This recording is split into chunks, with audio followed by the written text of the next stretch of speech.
I just realized that earlier I was sort of ashamed of who I was. I mean, it's true that I used to compare myself with others, and often I used to compare my confidence with others.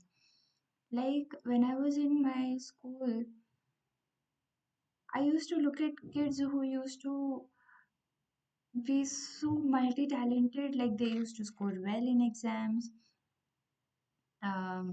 They could they were good at public speaking, they were good at singing or dancing on any other extracurricular activities, and they could communicate well. They would speak fluent English, and teachers would love them. Parents were proud of them. It was like too good to be true wala face for me.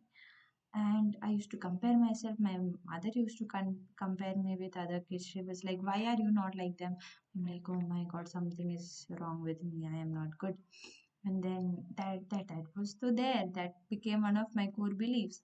And then as I grew up, I wanted to excel in so many things, especially in singing. I love singing. It's my favorite hobby. It's not that I want to be a professional singer or something. Just love singing. I just wanted to sing perfectly with confidence at least. But I was trying to be seen and acknowledged, but I was so underconfident and so worried that I'm not up to that point, that it used to numb me and freeze me. And I I used to receive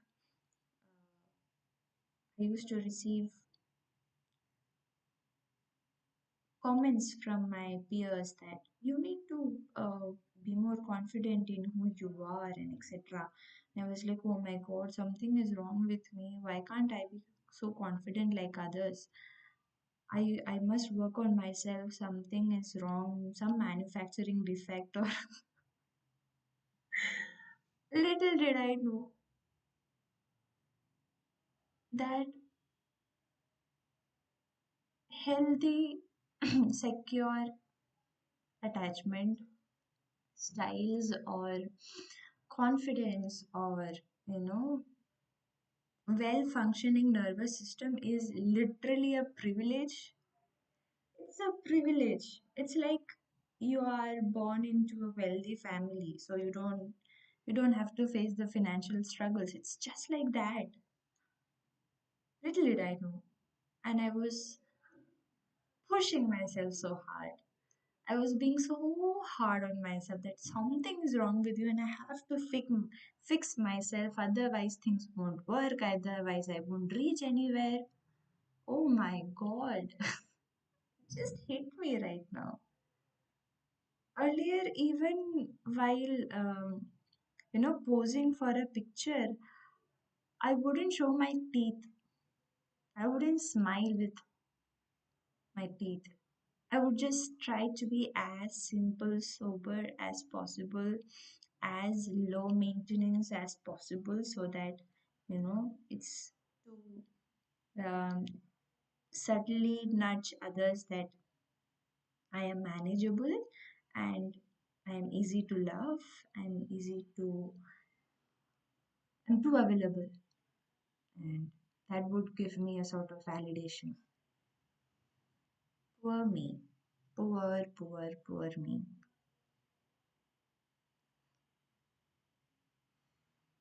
But you know what? You can't even blame whatever uh, bad memories or slight traumas that I've been through. Because if I, if I hadn't gone through that, I I wouldn't have that wisdom to understand pain and struggle. I mean, what I've been through is not a big struggle, but I can't invalidate my feelings or experiences. There are there are bigger struggles, and touch wood, God forbid, but um,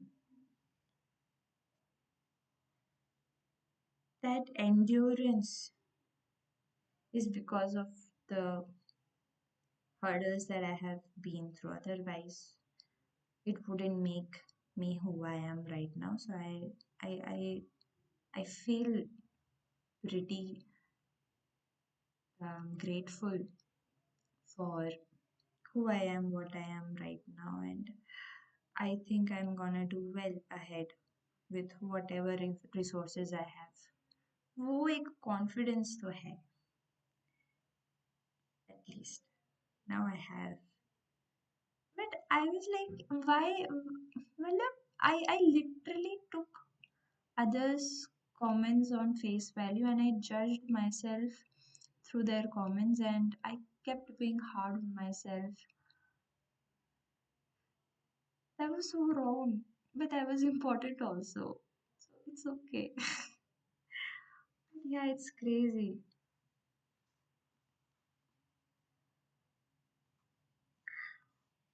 At times, though, I feel like, I don't even have the slightest of problems, that I am really lucky and I am privileged.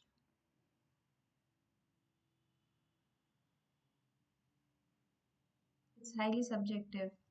For some, slightest of inconvenience is a big trouble, but the same thing for others is a blessing. So subjective. Why? Again, how we have been nurtured and conditioned, but we can't invalidate the feelings. Feelings are feelings, and it's true and it's valid, no matter mm, how much we try to differentiate and compare and put value based on anybody's status or background that they are coming from. It's not their fault that they were born into a wealthy family or in a healthy, secure family system. It's not their fault. So, can't be judgmental towards them. What they're feeling is also feeling. If I were born into their place, I would have felt the same. So, it's highly subjective. It's crazy. It's crazy why humans, why human beings, why God, why is this life like this? It's heavy. Anyway, I just wanted to share this that just got right now, and I was like, I have to record this.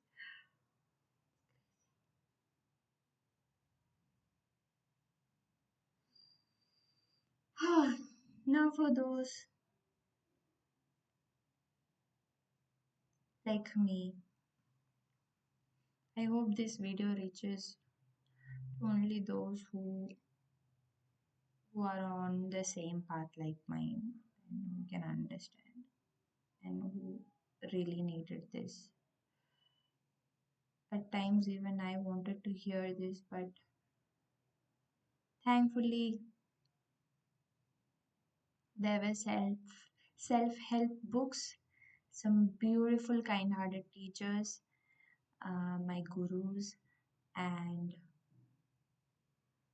deep insighted priests, motivating YouTube videos, which helped me gain insight and different optimism, gain optimism, and have life altering perspectives. So I am grateful to that. I really pray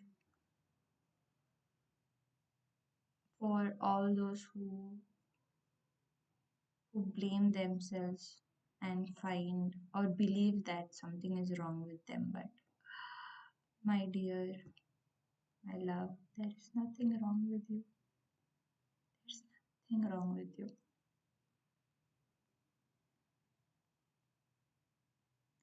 Just like a blank slate. A famous psychologist, I'll just quote him. Wait a moment. Sorry, not a psychologist, philosopher.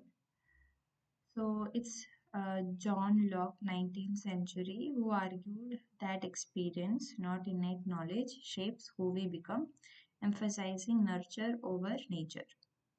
So he called child's mind as blank slate or tabula rasa.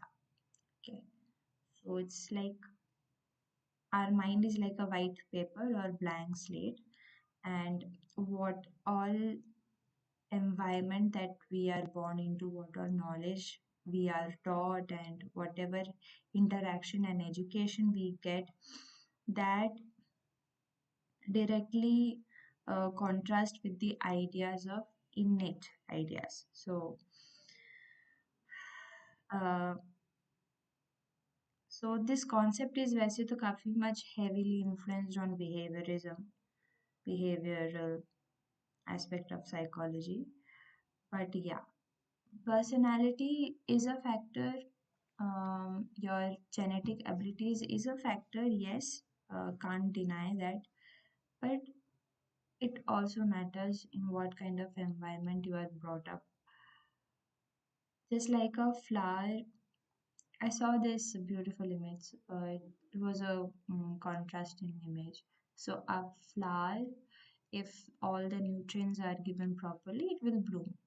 If one or more nutrients or um, sunlight or any of the thing is not available, then the flower may not bloom in a proper way or may even die soon.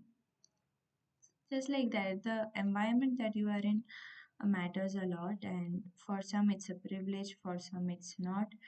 But life is what we make it, right? Even though, the environment is not favorable for us, God has blessed us with this intellectual capability, capacity, and we have some of the other resources around.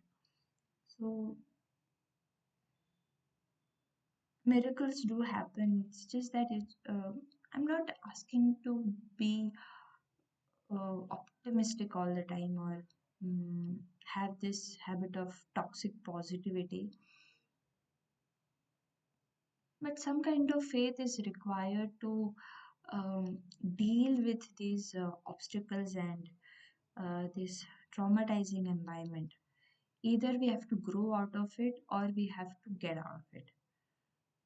Now, getting out of it, see, if you're working in a very toxic workplace, you can switch the job in few months or years. If you are in a very toxic relationship, maybe you can end the relationship.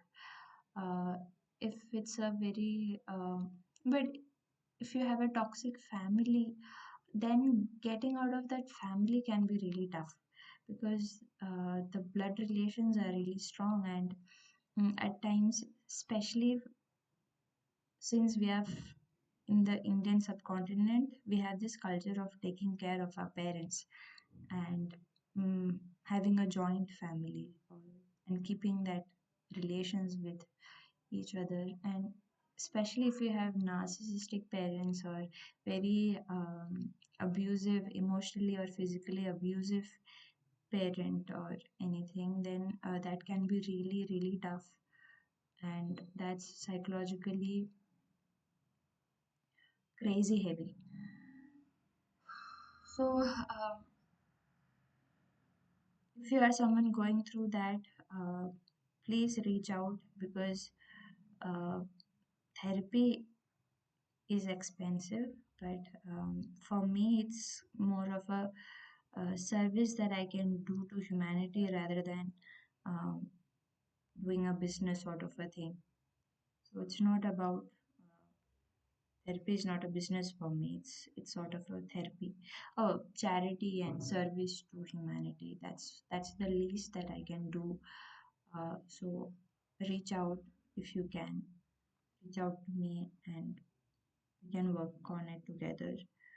Uh, Otherwise, the option is to um, keep having faith and keep working on yourself and use the resources, the best of resources that you have to not to escape but to evolve from that pain, because we all are put into such it's my belief, need not everyone may not agree with this, but what I strongly believe is that we are put in such situations for a reason, uh, because otherwise we won't learn. Survival why why did we even survive? Because we were put under threats. If there were no threats, then I don't know, our body wouldn't work and life would have ended way before. That's what I feel. I mean,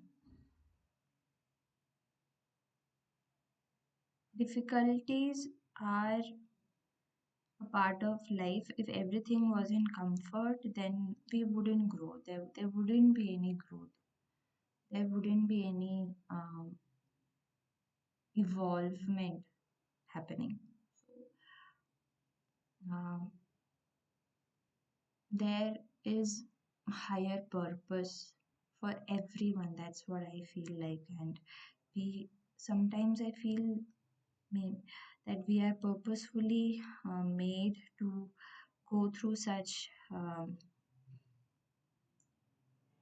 difficult phases so that it shapes us, personality or wisdom. I don't know what, but it's something deep and it's not a surface level thing. It has a lot of gravity in it, and I don't think anyone can, not everybody will understand, and it's okay also. Those who can understand, they'll get it. But yeah,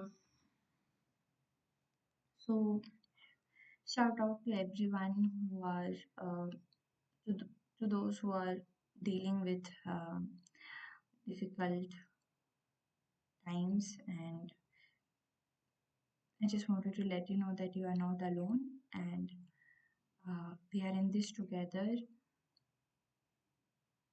If you feel alone and feel hopeless, please reach out.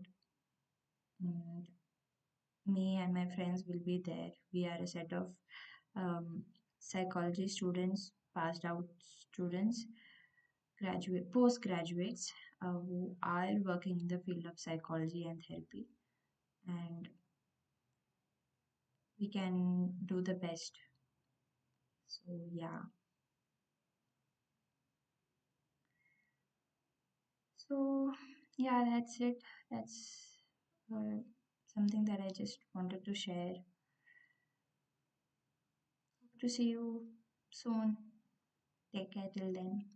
Bye bye.